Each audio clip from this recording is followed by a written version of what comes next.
Buenas tardes, querido teleauditorio. Otro martes más aquí en el mundo de la medicina con el doctor Everardo Ríos.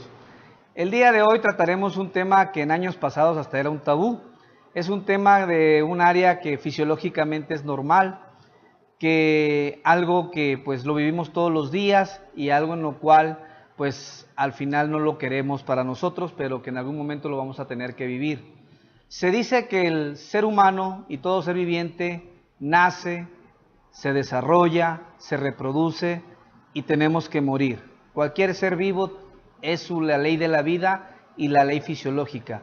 Es por eso que hoy nos damos a la tarea de ver el tema de tanatología, el estudio de la muerte. Y para ese efecto tenemos nuevamente de invitado, y es un gusto para nosotros, tener al licenciado Neftalí Sánchez Montes, ¿verdad? Él es licenciado en Psicología, egresado de la Facultad de Psicología Sigmund Freud, tiene una especialidad en psicoterapia, un máster, y tiene especialidad en psicoterapia por parte del Instituto Agustín Palacios Escudero. Asimismo, actualmente es psicólogo clínico de la Unidad Médica Familiar Plus número 33 del Instituto Mexicano del Seguro Social, de aquí del IMSS de Chihuahua. Licenciado, buenas tardes. Una gran disculpa que se me trabó la lengua. ¿Cómo estás? Bienvenido nuevamente y un gustazo tenerte, realmente. Pues muchísimas gracias, primero que nada, ¿verdad?, por la invitación, ¿verdad? Y pues estamos aquí nuevamente en un episodio más de tu programa, a lo cual te agradezco mucho. No, al contrario. Pues, ¿qué te parece si entramos al tema directamente? Adelante, adelante. Licenciado, y ya que entramos, ¿qué es la tanatología? Bueno, para hablar de tanatología necesariamente tenemos que remontarnos a lo que es la etimología, ¿no? La tanatología viene de los vocablos griegos thanatos, que es muerte, ¿sí? Y logos, que es estudio, ¿sí? Entonces, básicamente, la tanatología trata sobre el estudio de la muerte. Específicamente, en nuestros días, ¿verdad?, se incluye lo que es la intervención científica para estos fines, ¿sí? Requerimos de los datos más duros posibles, de todas las intervenciones que se pueden hacer y de todo lo que abarca desde el ámbito científico a este tema tan amplio, ¿verdad?, que es acerca de la muerte, dándole un hincapié muy fuerte hacia el área psicológica y hacia los efectos que tiene, no solo en una persona que pudiera llegar a morir, sino también en el grupo inmediato, que puede ser la familia de la persona, ¿sí? Cabe mencionar también, doctor, que la tanatología no solo abarca la pérdida de un ser, de un ser querido, de algún familiar, también abarca el estudio de la pérdida de cualquier cosa o evento mientras sea significativo para el ser, para la persona, aunque se le da un hincapié muy fuerte a lo que es el área de la pérdida de una persona, pero no es exclusivamente acerca de la persona, también abarca cualquier evento mientras haya sido significativo para un individuo, cualquier pérdida de cualquier nivel. O sea, la pérdida de una mascota, por decirlo. Sí, pudiera efectivamente, ser. Actualmente una mascota, un trabajo importante. A los seres humanos se nos da mucho ser un tanto fetichistas, es decir, guardamos en un cajón de recuerdos, guardamos objetos y cosas que son importantes para nosotros. O por ejemplo, y aquí hago una invitación a la audiencia que se remonte a la época de novios, o si lo están viviendo ahorita mismo, ¿verdad?, que recuerden cómo guardamos o tendemos a guardar, por ejemplo, el boleto que compramos del cine de aquella primera cita, ¿no?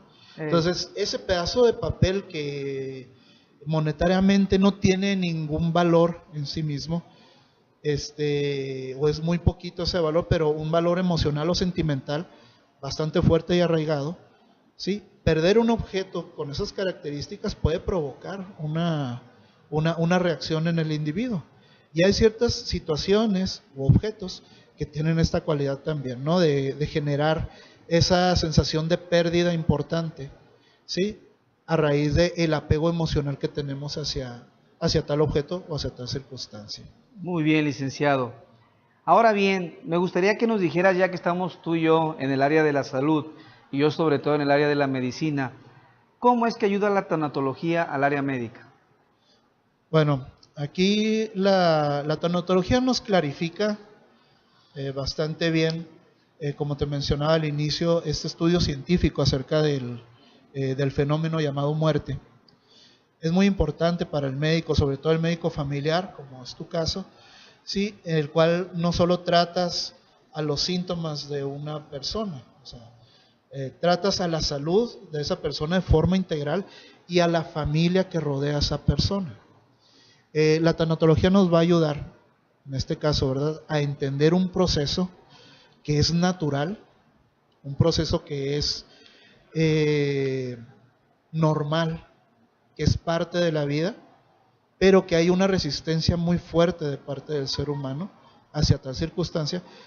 La medicina se puede servir de estos estudios, tanto psicológicos como sociales, ¿sí?, para entender el fenómeno y ayudarle a las personas que están pasando por este trámite.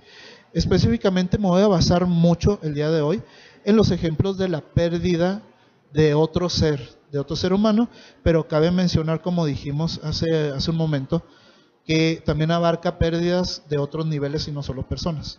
Sin embargo, para que quede más claro, para poder clarificar un poquito más, me voy a basar un poquito más en la pérdida de una persona. En el ámbito de la medicina, pues se da mucho de que las funciones de nuestro organismo, ¿verdad?, van decayendo, o ya sea por algún evento fuera de nuestro control, o por un evento natural del paso del tiempo, nos vamos acercando hacia la muerte. Y este fenómeno a veces es bien aceptado por un individuo, por ejemplo, alguna persona que ya sea por su edad o porque ha recibido un diagnóstico muy desfavorable, tan desfavorable como para atentar contra la vida de la misma persona. Existe, ¿verdad?, esta conciencia acerca del fenómeno, pero también existe dentro de la familia de esa persona. Y aquel que es cuidador de la familia, como es el caso del médico familiar, le incumbe demasiado entender este fenómeno para poder orientar lo mejor posible a las personas, para poder incluir dentro del proceso de la pérdida. Ahorita en algún momento vamos a tocar el punto, pero les adelanto que vamos a hablar acerca del duelo, ¿sí?, que es la pérdida. Entonces, al ser un proceso el duelo, se tiene que incluir también a los familiares, también a las personas cercanas, a aquella persona que ha recibido ese diagnóstico, o aquella persona cuyas funciones se han ido acabando con el paso del tiempo.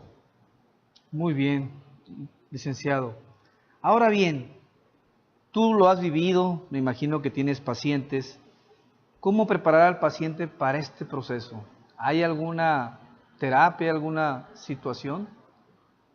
Mira, doctor, definitivamente sí hay cuestiones terapéuticas que se pueden utilizar, técnicas, orientaciones, ¿sí?, sobre todo para poder ayudar a la persona. Una de las cosas más sanas que podemos hacer por nuestros pacientes que están en proceso de pérdida, y que, como te dije, que no solo es exclusivamente de la vida, por ejemplo, el solo hecho de perder la salud ya representa Claro. la pérdida. El hecho de que haya una amputación, por ejemplo, es una pérdida también, una pérdida y que suele ser de inicio al menos muy trágico para un grueso de la población.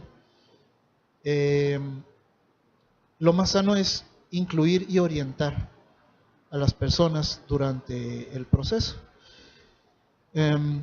Como datos así más específicos te puedo yo comentar de que durante la terapia se les comunica a las personas, por ejemplo, distintas fases en las que van a ir entrando debido a la pérdida, y no solo a la persona, sino se incluye también a la gente cercana.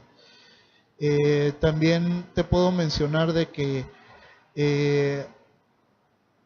A las personas se les puede preparar para este trámite de maneras especialmente satisfactorias, aunque pareciera muy contradictorio la circunstancia. Ejemplo de esto te puedo decir que hay veces que se le indica, yo le he indicado a gente que ha estado ahí en mi consulta, de que busque el apoyo espiritual. ¿Sí? Muchas veces es reconfortante para el individuo lidiar con una pérdida fuerte el hecho de acercarse a una religión o a su religión, ponerla en práctica, ¿sí? Y aquellos que no comparten alguna religión en especial, pues incluirlos dentro de entender las consecuencias naturales o normales del que son los procesos de la vida. Esto para que vayan mentalizando de alguna manera el hecho, ¿verdad?, de la muerte. Eso de dar plática, eso de estar con el paciente, de orientarlo, va más bien por un lado que le llamamos psicoeducación, que es en este caso informarle a la persona los pasos que le siguen o que va a ir dando durante su proceso, que existen pasos que ya, como les dije ahorita, ¿verdad?, vamos a verlos más adelante. Otra técnica que se utiliza, o que menos yo utilizo en mi consulta para preparar a un paciente, ¿sí? Y con esto pues también estamos hablando no solo del paciente, sino de las familias o de las personas queridas y allegadas. Y con esto tomo las palabras de uno de mis maestros, ¿sí?, que él nos mencionó un día durante mi formación, ¿sí?, de universitaria, que nos dijo que había 3 muertes en la vida de un ser humano. La primera muerte, ¿verdad?, que nos mencionó fue la muerte cerebral. ¿Verdad? El cerebro, al ser el órgano más demandante en cuanto a insumos y recursos, es el primero que tiende a morir ante la falta de los recursos, precisamente. Después y poquito tiempo, esa sería la primera muerte, la muerte cerebral. Después, muy poco tiempo después de que muere el cerebro, mueren el resto de tejidos, órganos y sistemas que tenemos los seres humanos. Es decir, al cortarse el flujo de oxígeno, de nutrientes y demás, pues los tejidos sufren y terminan por morir. Esos que luego alcanzan al cerebro en una segunda fase sería la segunda muerte de la persona. Primera cerebro, segunda el resto del cuerpo. Y la tercera muerte, ¿verdad?, que fue la que se me hizo a mí muy interesante, cómo lo abordó, es que la persona, una vez que ya ha pasado por su muerte del cuerpo, del 100%, vamos a llamarle así, de su cuerpo, todavía pueden quedar cosas de esa persona vivas, o al menos moviéndose entre la gente que queda viva. Que en este caso él se refería a los recuerdos, que él se refería a las vivencias, las anécdotas de esa persona que ya se fue. Es decir, aun cuando ya se haya ido esa persona, todavía queda su recuerdo, todavía queda algo de él que entre nosotros se mueve, porque lo comentamos, ¿verdad?, como algún chiste, lo comentamos como alguna anécdota, lo comentamos como una charla, una plática que tenemos con otras personas. Quiere decir que todavía queda algo vivo de nosotros.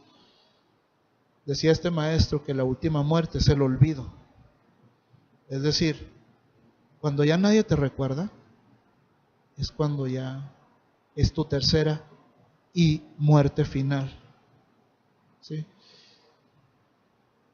Basados en estas 3 muertes del ser humano, muchas veces hay que orientar a las personas, a los pacientes, a la idea de trascender, es decir, a la idea de que las cosas que he hecho tienen una resonancia en el tiempo, tienen una trascendencia a través de él, y que gracias a esta trascendencia pues todavía voy a quedar vivo de alguna manera, todavía voy a voy a estar de alguna forma en boca de la gente y algo mío se va a seguir moviendo ahí. Yo soy psicoterapeuta breve. Muchas veces me veo en la necesidad de utilizar unas técnicas que son terapia breve basada en soluciones, es el nombre que tiene. Que dentro de sus técnicas se encuentra el localizar aquellas partes de la persona en las que le ha ido bien o le ha funcionado bien algo para poder utilizar esos recursos más adelante. Pero también estas técnicas nos permiten rescatar de la memoria de la persona aquellos eventos que todo el mundo recuerda, que todo el mundo le da gusto recordar, que a las demás personas las invita a hacerlo como un buen comentario, ¿sí?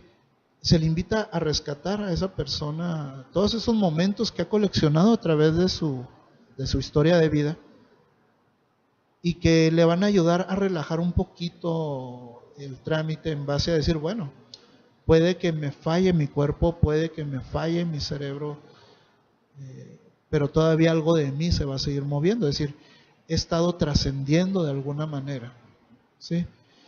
Claro que hay personas que trascienden de manera negativa, efectivamente. Hay que recordar, por ejemplo, a uno de los personajes más citados en cualquier discusión que puedas tú observar, tanto discusión así de boca a boca como en internet y en redes sociales, ¿verdad? Que es Hitler, por ejemplo. O sea, siempre es recordado por siempre y para siempre, ¿no?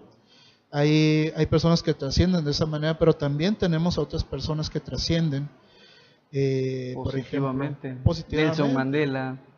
Mandela es un ejemplo. Miguel Hidalgo, si te quieres ir a la historia mexicana. Pues, efectivamente. Sí. O bien, a los que son un poquito más espirituales, específicamente católicos, pues Juan Pablo II. Y sin embargo, Juan Pablo II también fue un personaje que trascendió no solo a la religión católica, sino que al resto de las religiones lo reconocen como un gran líder, y esa es una de las formas de trascender también. Todos los grandes personajes han trascendido, pero no está limitado a esos personajes. También es se refiere a aquellos hechos que no son tan reconocidos por el colectivo, pero que se quedan en mi familia, que se quedan entre mis amigos, que me van a seguir citando y recordando a pesar de que yo ya no esté aquí, de que alguna vez van a recordar, ¿te acuerdas del doctor Everardo Ríos que tenía un programa súper exitoso en internet? Sí, ¿te acuerdas de Neftalí, el que era terapeuta y que un día nos echó la mano con tal cosa? También en esas cosas podemos trascender. Claro. Sí, no tiene que estar en la imaginación de todo un colectivo o en la mente de todo un colectivo. También puede ser, ¿verdad?, en el círculo más cercano. Y es una forma de seguir vivos de alguna manera. Nuestro recuerdo sigue vivo, por lo tanto, estamos evitando la tercera muerte del ser humano, que se le olvide. Entonces, basados en este hecho, abordamos a los pacientes, a los familiares también de los pacientes, para poderlos envolver también en esta circunstancia de recordar para bien a la persona. Muy bien, licenciado. Y fíjate que lo que refieres es bien importante. Querido teleauditorio, no sé si recuerden, la semana pasada retransmitimos la entrevista que le hicimos a Yaya, Claudia, la superviviente de cáncer de mama, y le mandamos un saludo desde aquí, desde Chihuahua hasta Kansas. Allí estuvimos y algo que me dejó muy impactado, pues casi todo, y se las recomiendo, querido teleauditorio, que la vuelvan a reproducir, en la cual ella dijo, bueno, yo estuve en un momento en mi etapa en que yo era la paciente y que obviamente estaba en peligro de fallecer o de muerte, entre la vida y la muerte. Dice, pero la parte más cómoda fui yo, o sea, porque prácticamente la que se llevaba los problemas era la familia, ¿sí? Entonces ella decía, yo pues era la cómoda porque prácticamente yo era la que me sostenía en cierto momento. Y basado en eso, licenciado, ¿cómo preparar a la familia para eso? Pues básicamente, doctor, es algo muy similar a cómo preparar al paciente, porque entra en duelo también la familia del paciente. Hay que recordar que el paciente está perdiendo su salud y posiblemente esté perdiendo su vida, ¿sí?, anticipadamente. Y la familia está perdiendo a su ser querido. O sea, cada uno entra en un duelo, ¿sí? Y al ser un duelo o una pérdida, entonces el abordaje también puede ser ya sea individual, ya sea que cuando esta situación traspase o rebase el límite de lo controlable. Muchas veces me preguntan hasta dónde es normal algo y hasta dónde se puede considerar enfermizo o patológico. Realmente lo más acertado que yo te puedo mencionar con respecto a esto es cuando una persona lo que le está sucediendo rebasa su capacidad de adaptación, rebasa su capacidad de poderlo resolver por sus propios medios y está generando un malestar general o en algún departamento o en alguna esfera importante del individuo. Puede ser la esfera laboral, la esfera familiar, ¿sí? La esfera personal o escolar cuando se da el caso, cuando la persona todavía está estudiando. Si afecta alguna de las esferas del individuo y se suma a la situación de que mis recursos personales todavía no me alcanzan ya para solventarlo, entonces ya se requiere la ayuda de un profesional que lo pueda atender. En el caso, ¿verdad?, de la familia, al recordar que este evento, el de la pérdida, es un evento natural y normal, no podemos patologizarlo tan rápida ni tan fácilmente. Claro. Porque luego caemos en el error de diagnósticos muy aventurados o muy a la ligera y que, por ejemplo, y con esto voy a meterme nomás un poquitito ahorita en lo que es el duelo. Por ejemplo, si está una persona viviendo su duelo normal y natural, pero se encuentra en uno de los pasos, una de las fases, que es la fase de depresión o tristeza, ¿sí? Se puede confundir con un diagnóstico muy aventurado, ¿sí? Y hay que recordar que es un proceso, es algo normal. Hay que valorar a cada uno de los integrantes de la familia si realmente tienen un duelo normal, un proceso normal, o si esto ya rebasa sus posibilidades y está afectando alguna de las áreas importantes. Entonces habrá que abordarlo, habrá que atenderlo. Aparte de lo que ya habíamos mencionado acerca de la psicoeducación, es muy sano, ¿verdad?, tener educadas y orientadas a las personas para que se entiendan a sí mismos por lo que van a estar pasando, pero entiendan también a su familiar, que es el que está en ese proceso de perder la vida o de posiblemente perderla. Muy bien, licenciado. Y fíjate que es bien importante lo que es con la familia. Y te voy a contar sobre mi experiencia, porque básicamente a mí me gusta contar sobre lo mío, lo que a mí me pasa. A mí a veces me llegan pacientes de 80, 90 años, ¿verdad? Y de repente me llega el familiar o los familiares y me dicen, oiga doctor, pues no le pongo unas vitaminas porque pues ya está cansado, ya no rinde igual que antes, y como que pierden el sentido del tiempo, ¿verdad? Claro. De que el tiempo es una constante que va a llegar. Entonces, a veces yo me he atrevido con algunos pacientes, y ahora sí, como te digo, le doy microterapias, ¿no? O sea, le digo, ¿para cuánto le gusta que viva su papá? Y le sorprende la pregunta. Claro. Antes que esto yo les digo, oiga, ¿cuántos hermanos son? Somos tantos. Le digo, ¿habrá posibilidad que el próximo mes me traiga a todos los hermanos o puedan hacer la lucha para venir? Porque es importante que si uno le da información a uno, a veces ese uno hace el teléfono descompuesto y la información ya la pasa diferente, ¿no? Entonces por eso me gusta que estén todos y de alguna manera darles la información a todos la misma información. Entonces se quedan de a 6. Entonces les tengo que comentar, bueno, hasta donde está las estadísticas, la esperanza de vida del mexicano en el hombre ronda en 75 años, en la mujer en 78. Pacientes de 80, 90 años, yo les comento, su papá, su familiar ya la rebasó por mucho, ¿sí? Y obviamente les tienes que explicar el proceso de vida. Nosotros en medicina familiar pues tenemos lo que es las crisis normativas y paranormativas. La normativa empieza desde el nacimiento y termina en la muerte. La paranormativa, ¿cuál es? Pues lógicamente cuando hay una muerte inesperada de una persona joven que está económicamente activa, trabajando y que es algo inesperado, un accidente, una pérdida de trabajo.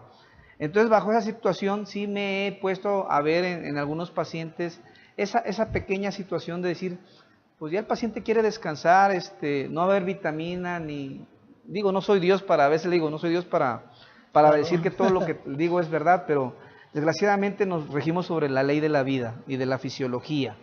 Muy bien, licenciado.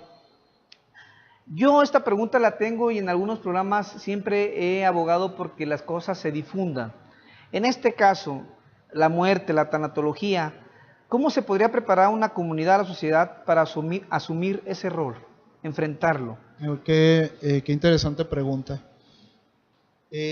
Definitivamente, ¿verdad? Yo estoy también a favor de la apertura a la comunicación y de que los mexicanos somos como cultura, somos una amalgama muy curiosa o especial, porque hacemos festival, carnaval, fiesta en base a la muerte, ¿no? La Primero y 2 de celebramos. noviembre, ¿no? O sea, Exactamente, o sea, hacemos festejos en base a la muerte y aún así con todo y que la ponemos muy caricaturesca o pintoresca y aún y cuando hagamos fiesta en base a ello y recordemos a nuestros seres queridos en esas fechas, siempre existe esta ansiedad, este temor ante la muerte de todas maneras, ¿sí? Y como sociedad durante mucho tiempo, todavía hasta hoy, ¿verdad? Prevalece esta como especie de freno o de tabú hacia los temas de la muerte.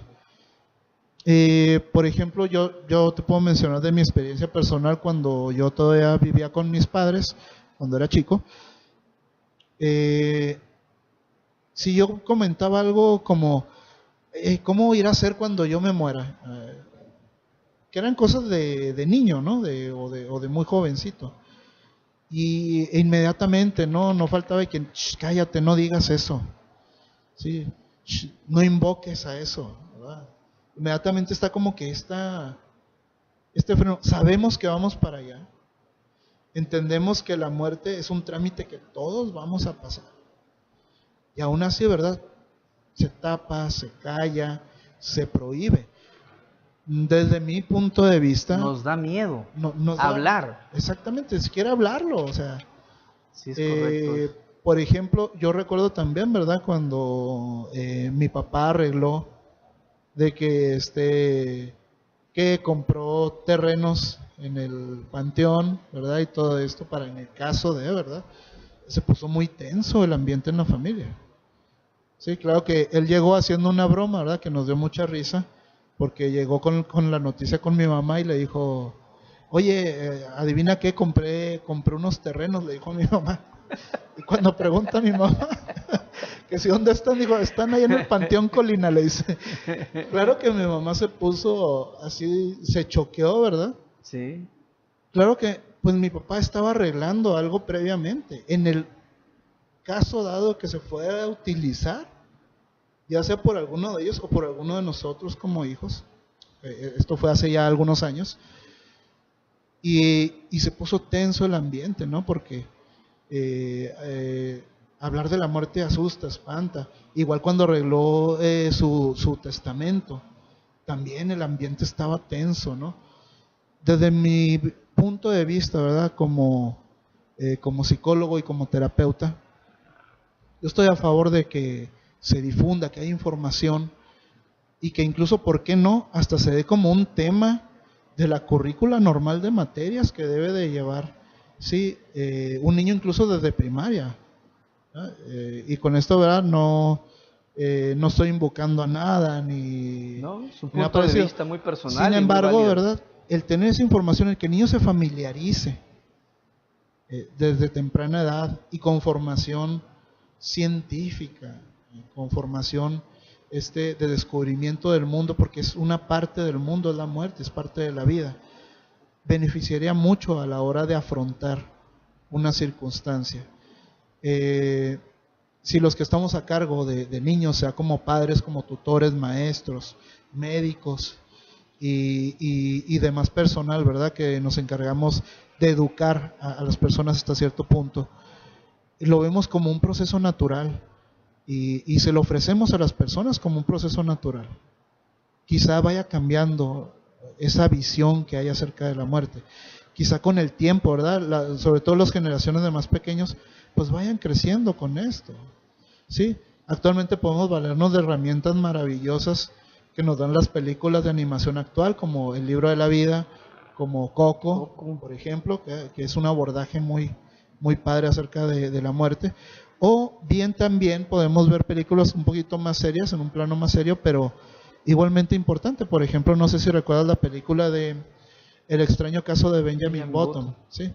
Sí, sí, cómo no. Que si bien empieza al revés la vida, empieza siendo él un anciano y termina como un niño. Pero nos enseñan que en los dos casos hay muerte, ¿eh? Que van al mismo destino, definitivamente es una realidad. Vayas para atrás, vaya para adelante. O sea, sí, así es. Terminas muriendo, pero como él tuvo esta oportunidad de ir viendo cómo iba muriendo cada persona del asilo en la película. Claro. Y cómo los lleva a este muelle, ¿verdad? Para que ellos vean ese atardecer. Y con el tiempo se volvió algo tan natural que ya no daba temor, no daba miedo. Era un paso más. Entonces, desde mi punto de vista es confrontar, pero de maneras adecuadas, de maneras educativas y científicas, a las personas desde las educaciones más básicas que podemos darle a la sociedad en base a los temas de la muerte. Eso sería parte de la educación que le podemos dar por medio de charlas, de pláticas, de que vean estas cosas en internet, ¿verdad? De difundir, vamos, y compartir. Muy bien, licenciado. Y por ejemplo, dentro de la tanatología hay algo que me gustaría preguntarte: ¿cómo adquiriría el paciente el principio de autonomía? Pero me gustaría que lo tomáramos después de estos breves comerciales. ¿Te parece bien? Claro que sí, doctor. Adelante.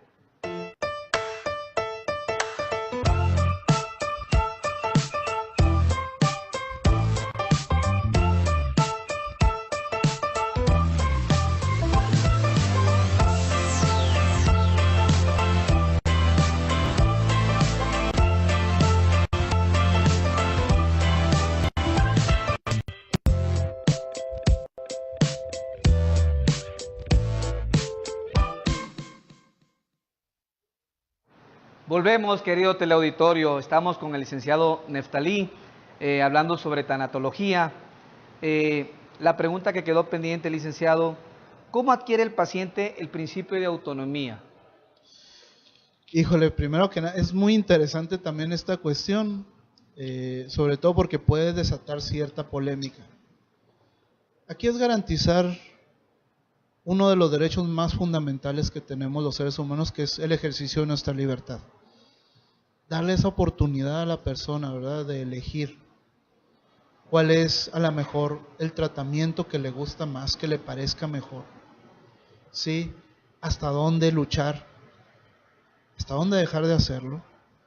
Y con esto pues quizás nos metamos en un poquito de temas que levanten un poquito de controversia.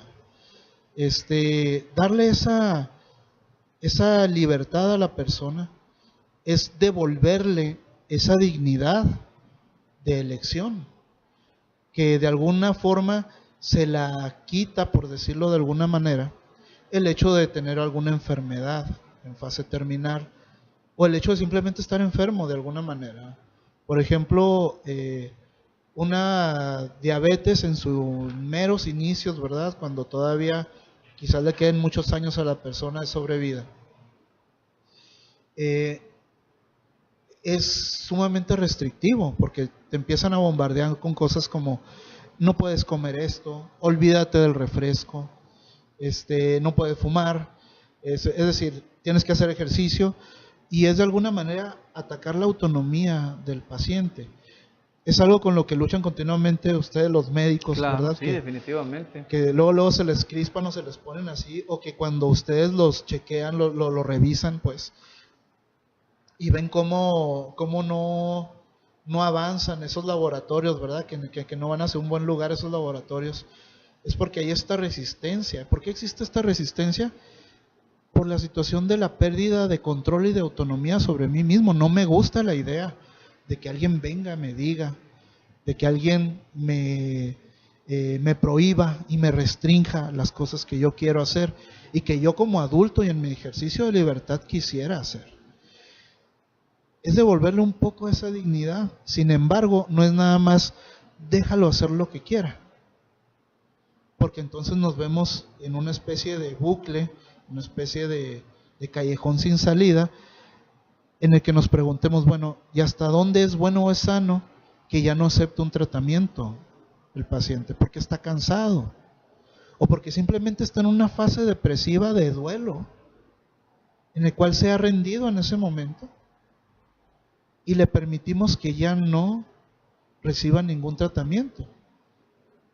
¿Hasta dónde nosotros como profesionales de la salud tenemos esa responsabilidad de saber y conocer cuándo realmente es que está hablando la persona por sí misma y hasta dónde es la enfermedad hablando por la persona? Muy interesante, porque en sí mismo, al darle extrema libertad, sin el conocimiento, sin la preparación correcta para que ejerza esa libertad, entonces podríamos estar cortando un tratamiento que pudiera haber sido exitoso, ¿sí?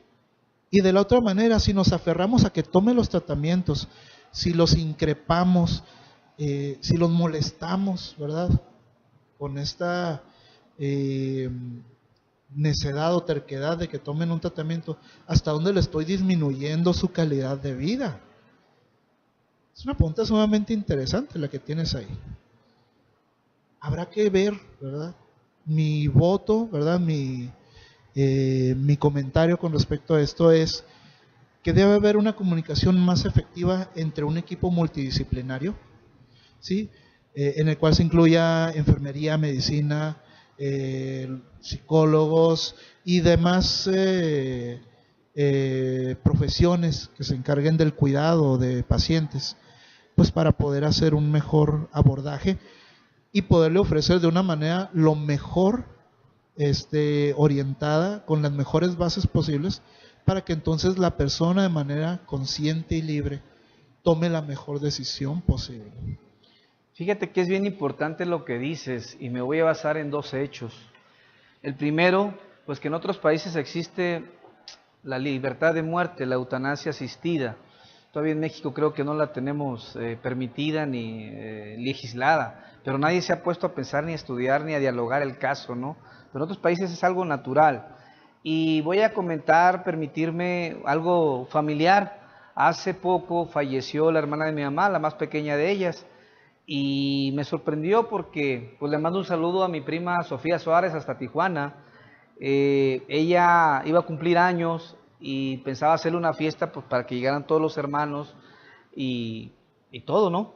Mi tía ya tenía meses sufriendo cáncer de páncreas y obviamente pues se lo diagnosticaron ya de tipo terminal. Y un momento en que le dijo mi tía, ¿sabes qué? Ya no quiero nada, déjenme descansar y ya, o sea, que no venga nadie, no quiero fiestas, no quiero nada. Y increíblemente, y admiro mucho a mi prima, ¿verdad? O sea, dejó su decisión y pues mi tía falleció, desgraciadamente, ¿verdad? Falleció o afortunadamente ya se quitó el dolor y pues mi prima la permitió que eso ocurriera. Y créeme que eso pues es increíble y pues digo, no increíble, es lo que debería de estar, respetar la decisión de las personas cuando dicen hasta aquí, cosa que todavía no tenemos esa cultura como dices Claro. en México, Y ¿verdad? como te menciono, pues es un derecho fundamental. Sin embargo, sí voto por la situación en que la persona sea libre de elegir, que pueda elegir, Claro. pero teniendo realmente toda la información, la mejor información que le podamos brindar, para que tome la decisión más libre, valga la redundancia, ¿no? Claro. De ejercer esa libertad. Definitivamente. Y fíjate que mencionaste algo, comentaste la historia de tu familia, que tu papá compró los terrenos. Y realmente la pregunta que vendría ahorita, que tenía ahorita en mente es, ¿estamos preparados nosotros? Por ejemplo, porque hay veces las personas se van o los familiares se quedan con culpas y sobre todo en la cuestión legal. Yo no tengo el dato estadístico ahorita, pero de los que fallecen, no sé qué porcentaje, se quedan sin testamento. Y créeme que en lugar de dejar algo tranquilo, deja un problema serio. Los hermanos se rebatingan las cosas. ¿Qué nos podrías decir al respecto como psicólogo realmente? Híjole, muy bien, bueno, para empezar, ¿verdad? Desde el punto de vista de la persona que está por morir, ¿sí?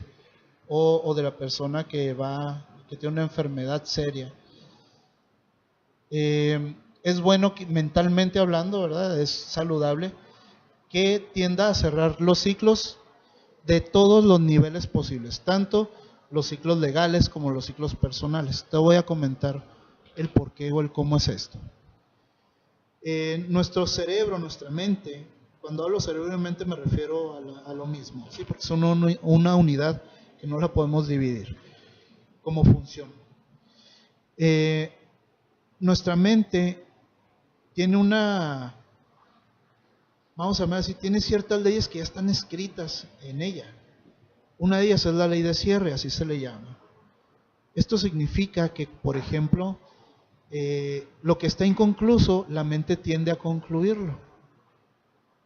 De ahí que, por ejemplo, el testimonio de personas que observan un hecho, una circunstancia, no sea tan confiable. ¿Por qué? Porque esta circunstancia, ¿sí?, de que la mente rellena esos huecos en los cuales no hay información disponible, se inventa lo que sea. Pero esto nos habla de esa necesidad imperiosa que tiene nuestra mente, de cerrar las historias. Cuando uno deja inconcluso algo, es como si fuera un círculo que está no terminado, que está abierto. Y al ser de esa manera genera, desde cierto punto, se genera ansiedad, genera malestar en el individuo.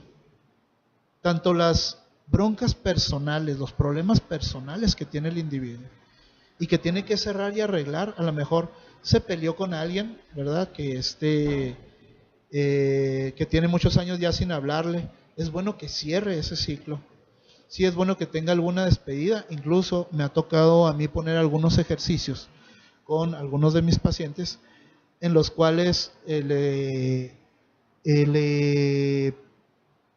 escriben una especie de carta o le escriben una especie de despedida a aquellas personas que por algún motivo ya no los pueden tener de frente o no las pueden contactar.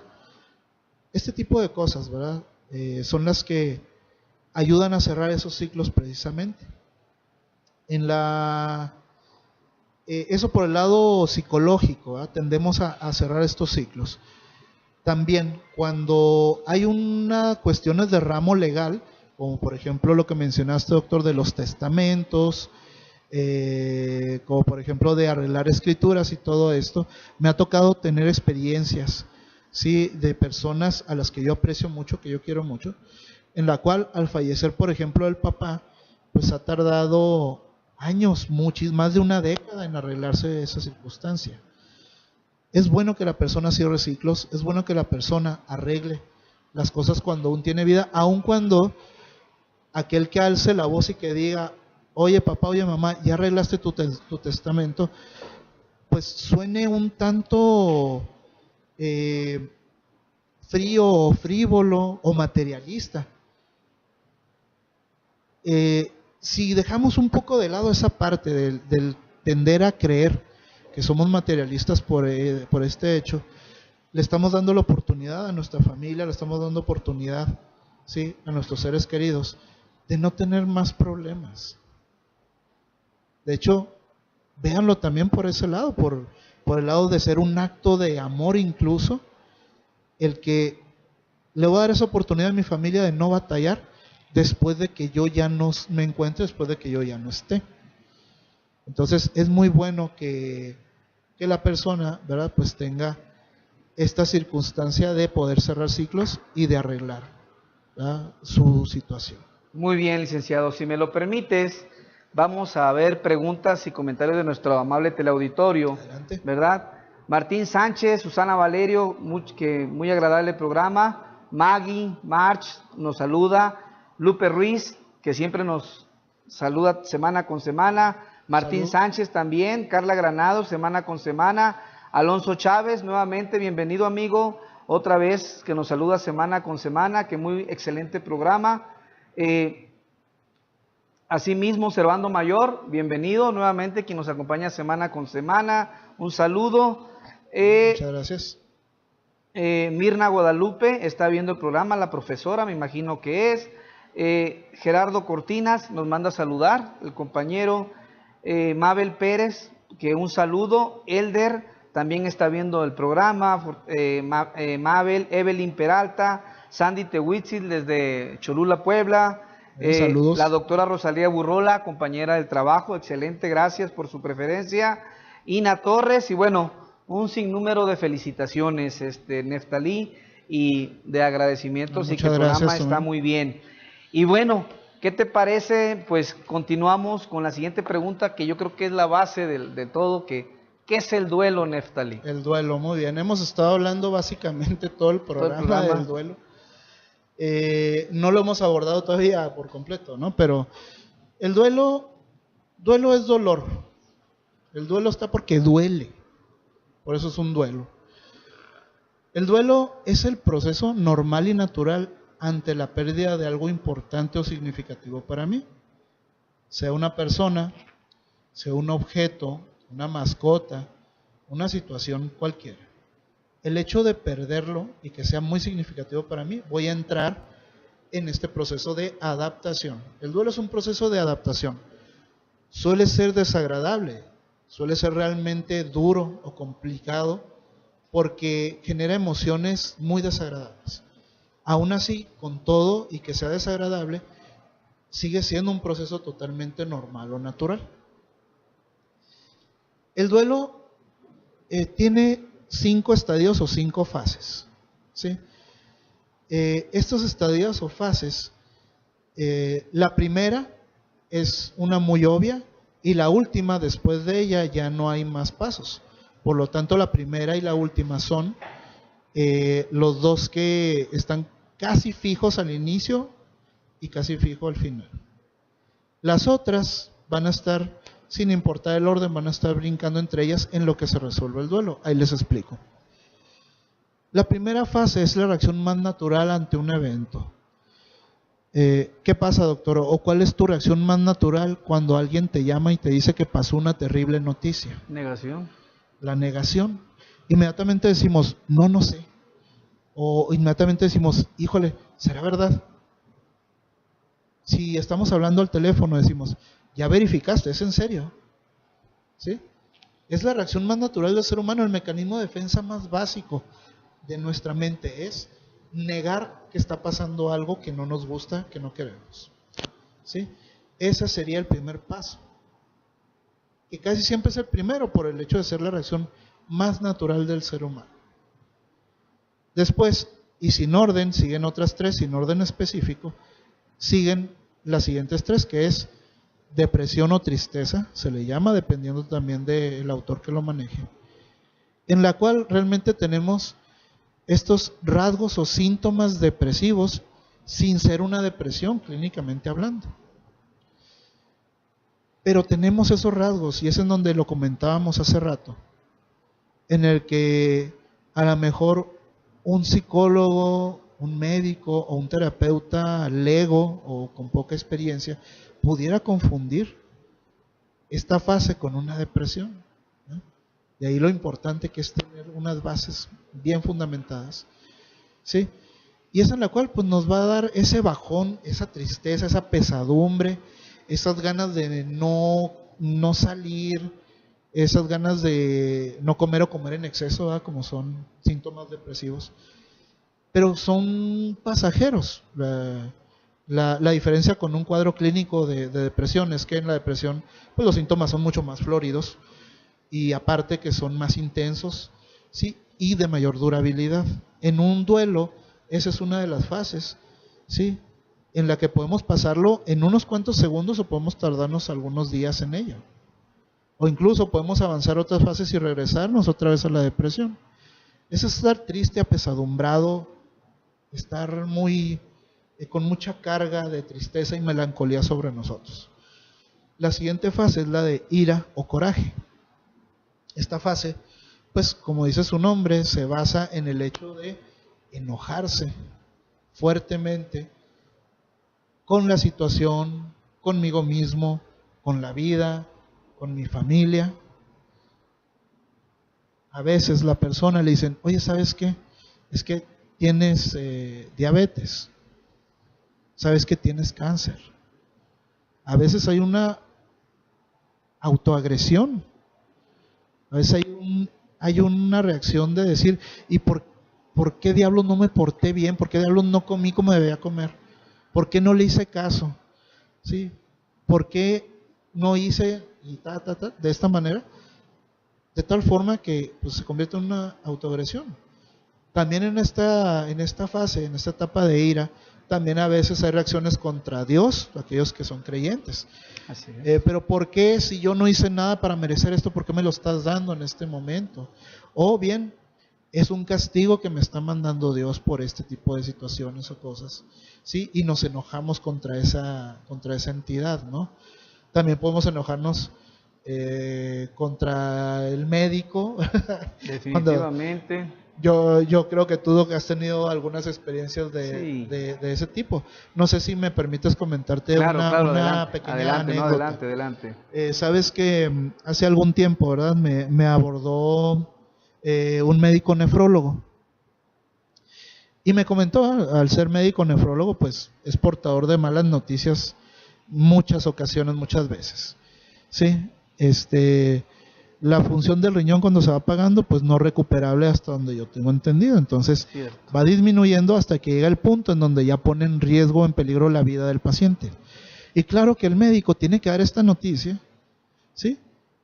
Y él me comentaba, oye Neftali, ¿cómo le hago? Sabes que pues yo junto a la familia, junto al paciente, y le digo pues que ya llegamos a un límite en el cual ya se pone en riesgo la vida de la persona y que pues puede pasar que fallezca ahorita, como mañana, como el próximo año, el siguiente mes, ya no sabemos, ya depende de cada persona. Pero ya estamos en ese punto donde ya puede ser inmediato. Él me comentaba, ¿verdad?, que tanto la familia como los pacientes reaccionaban llorando o reaccionaban de una manera muy agresiva, muy violenta contra el médico.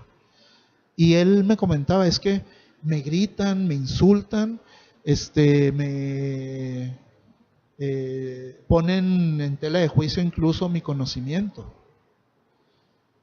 Y yo le comentaba, Doc, tranquilo, te puedo dar un consejo. Estas personas están pasando por fases de duelo precisamente. Ahí, por ejemplo, ahí se estaba representando la tristeza o la depresión y la ira y el coraje, ¿no? Claro. Según la reacción de cada quien. Por eso digo, no es que vayan así, va y luego inmediatamente sigue esta, ¿no? No se pueden ser diferentes. Y él me decía, ¿qué hago con esto? Yo le decía, pues mira, deja pasar unos 2 a 3 minutos a que exploten, a que avienten todo eso que traen. Yo le hacía la analogía que, porque una de las quejas del doctor era que ya no lo escuchaban, que les quería decir que seguía y se enojaban más o se ponían muy mal. Entonces yo le hice esta analogía. Imagínate que una persona está volviendo el estómago, ¿no? Está vomitando. Y en ese momento en que lo está haciendo precisamente, tú intentas darle cucharadas de comida. No te las va a aceptar, no vas a poder hacer eso. Le decía, va a ser muy complicado que puedas hacer que coman, ¿sí? Y al contrario, hasta se te van a enojar, te van a quitar la mano, te van a dar un golpe o algo porque no los estás dejando sacar. Eso que te hace. Entonces es muy similar. La cuestión emocional cuando ya está desbordada, ya no la puedes frenar, ya no la puedes parar. Pero si dejas pasar 2 a 3 minutos, es el periodo en el que el cuerpo químico de la emoción se degrada, al mismo tiempo que se controla un poco la mente del individuo, y es la oportunidad de poder abordarlo, ¿sí? Luego de este pequeño consejo, me comentó, me lo topé unas 2 semanas después, y me comentó que en efecto, que había surtido buen efecto, había dejado a estas personas unos 2 a 3 minutos a que expresaran su emoción, sea enojados, sea tristes, sea como sea, pero los dejó. Después de esos 2 o 3 minutos, algunos de ellos hasta se disculpaban por su reacción, por su actitud con el doctor. Y ya entonces, hasta ese momento, si bien el problema lo traían ahí vivo, pero ya no estaba esa reacción tan violenta de la emoción, ya tenían la capacidad de escuchar al menos las indicaciones más básicas, ¿sí? En el caso estas personas reciben una muy mala noticia, de que tu familiar se puede morir en cualquier momento a partir de ahora. En ese momento, ¿verdad? Pues ocurre, en este ejemplo, ira, ocurre tristeza y algunos se quedaban en shock. El shock también es una negación. Claro. ¿Sí?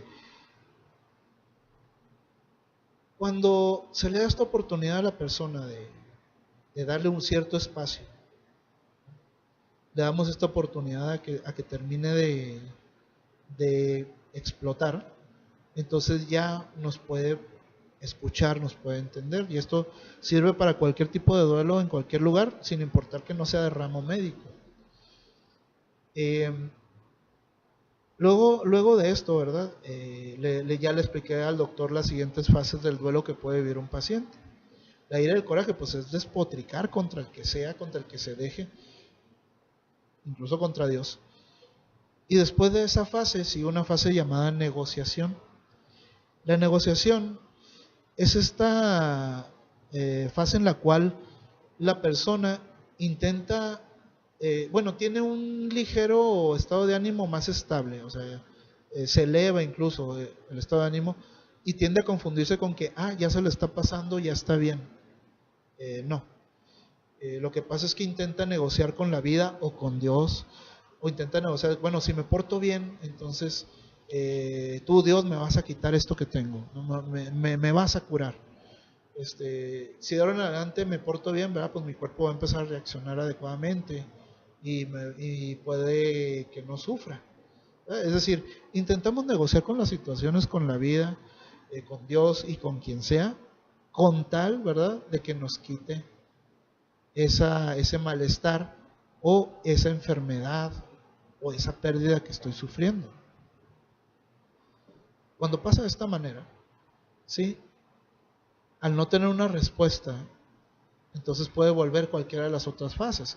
Podemos volver a la negación o a la depresión o a la ira del coraje. Entonces nos estamos brincando entre las fases, ¿sí? Estamos brincando continuamente entre ellas hasta que en algún momento llegamos a la última etapa.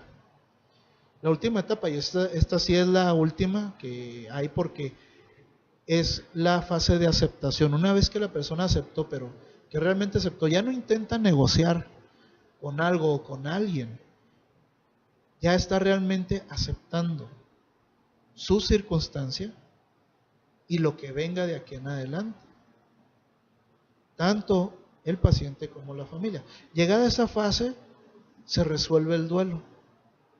Es cuando ya deja de doler. Cabe mencionar que sí tenemos ligeras regresiones de vez en cuando, sobre todo cuando recordamos una fecha importante. Por ejemplo, cuando la primera Navidad que pasamos nosotros en familia, después del fallecimiento de mi abuelo materno, ¿sí? En paz descanse, fue terrible esa Navidad. Era la primera Navidad sin mi abuelo. Lo queríamos mucho, mi abuelo. Sí, era una persona que se daba a querer. Una persona que lo quería no solo su familia, sino círculos social más extensos, ¿verdad? Era una persona sumamente querida. Y esa primera Navidad fue terrible. Sí nos juntamos, sí festejamos, sí nos reímos, pero estaba esta pesadumbre, ¿no? Y aun cuando ya estuviera resuelto el duelo, siempre nos damos esa oportunidad de recordar en fechas claves, ¿verdad? Aquellas personas que ya se fueron, que se nos adelantaron. Pero esto es perfectamente normal. Lo pasamos y lo sufrimos ese día, pero el resto de los días nuestro duelo sigue resuelto. Tenemos como que esas pequeñas regresioncitas, pero son normales, son naturales. Y la audiencia tendrá que entenderlo de esa manera, que claro, es perfectamente normal sentirse triste, es perfectamente normal enojarse, es perfectamente normal regresar a alguna etapa, incluso cuando ya lo hayamos resuelto. Es normal, el duelo es un proceso normal y hay que entenderlo de esa forma. Cuando un duelo ya es patológico, cuando ya es enfermizo, cuando de alguna manera, y como lo mencionamos ahorita al inicio, afecta una de las esferas del individuo, una esfera importante. Es decir, ya pasó, por poner una fecha, medio año, por poner un tiempo determinado, medio año, un año, ¿verdad?, de mi pérdida, y a mí ya me corrieron de 2 trabajos, ¿verdad?, porque siempre estoy triste o enojado contra totalmente el que se deje, ¿sí? Es decir, ahí me afecta mi esfera laboral. Mi familia no me quiere ver, ¿verdad?, porque ya porque me la paso enojado o me la paso ahí deprimido. Bien. Sí, es decir, cuando ya trasciende esa barrera de normalidad es cuando afecta a una esfera del individuo y se le tiene que sumar, como dijimos al inicio, en que la persona no pueda solventarlo con sus propios herramientas o con sus propios defensas fisiológicas y psicológicas. Exactamente. Muy bien, Neftalí, pues como sabes, el dios Cronos nos come, pero antes de irnos, sí me gustaría que nos dijeras tu dirección, dónde se te puede localizar nuevamente. Sabemos, adelante, Muy bien, es tu programa. Bueno, yo me encuentro acá en la ciudad de Chihuahua, Chihuahua. La dirección es Américas 2601-1. Yo me encuentro en un centro que se llama Centro Terapéutico Especializado, el cual incluye atención médica y también incluye atención psicológica. También hago mención de que ahorita estamos regalando un par de cortesías para valoración totalmente gratis, valoración psicológica, para las 2 primeras personas que se comuniquen, ¿sí?, por vía Facebook, y que mencionen, ¿sí?, a tu programa, doctor. Muy amable, gracias, ¿sí? doctor. Un par de cortesías para la valoración. Perfecto, pues ya saben, querido teleauditorio, pues una promoción increíble y que pueden aprovechar. Simplemente para terminar, saludos a Paola Gutiérrez, a Liliana Loya, a la doctora Fabiola Fernández, a Francisco Tecillo y a Alicia Flores Álvarez, que nos están viendo aquí en Red Producciones. Pues nuevamente, querido teleauditorio, pues el tiempo saben que nos come, saben que avanza y pues los temas trato de que sean interesantes.